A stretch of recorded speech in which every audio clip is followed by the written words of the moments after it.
Beralih ke informasi lainnya, Polres Jembrana bekerjasama dengan Polres Badung berhasil membongkar aksi pencuri spesialis truk di wilayah Badung dan Jembrana. Para pelaku yang merupakan residivis untuk kasus yang sama ini pun akhirnya dibekuk di Malang, Jawa Timur.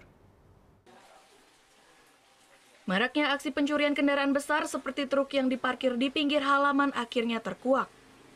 3 orang pelaku yang telah beraksi di sejumlah tempat di kawasan Jembrana dan Badung, Bali ini akhirnya bisa dibekuk. 1 dari 3 pelaku pencurian truk diamankan jajaran Polres Jembrana dan 2 pelaku lainnya masih diperiksa secara intensif oleh Polres Badung. Tersangka Imam Hanafi berhasil diamankan di rumahnya di Malang, Jawa Timur beberapa hari lalu.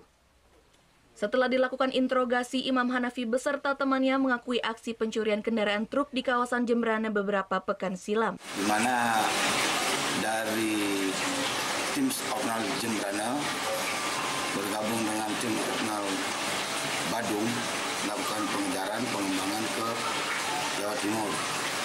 Hasil dapat menangkap pelaku Imam Hanafi. Yang 2 teman-temannya ditangani oleh Polres Badung.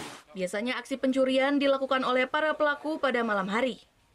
Awalnya pelaku datang ke Bali dengan menggunakan kendaraan roda 4. Setelah menemukan truk yang terparkir di pinggir jalan, pelaku pun langsung menurunkan temannya untuk langsung mencuri truk tersebut.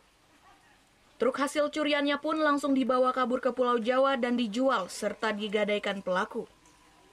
Untuk mempertanggungjawabkan perbuatannya, Imam Hanafi pun dijerat pasal 363 KUHP tentang pencurian dan pemberatan dengan ancaman hukuman 7 tahun penjara. Putu Wijana melaporkan untuk NET.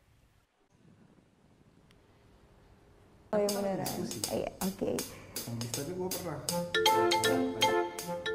Nah, udah kan untuk beritanya? Jangan lupa di-subscribe, di-like, dan juga di-komen ya akun YouTube dari Net Bali. Terima kasih udah subscribe. Yang belum, jangan sampai lupa. Di sebelah sini nih. Subscribe.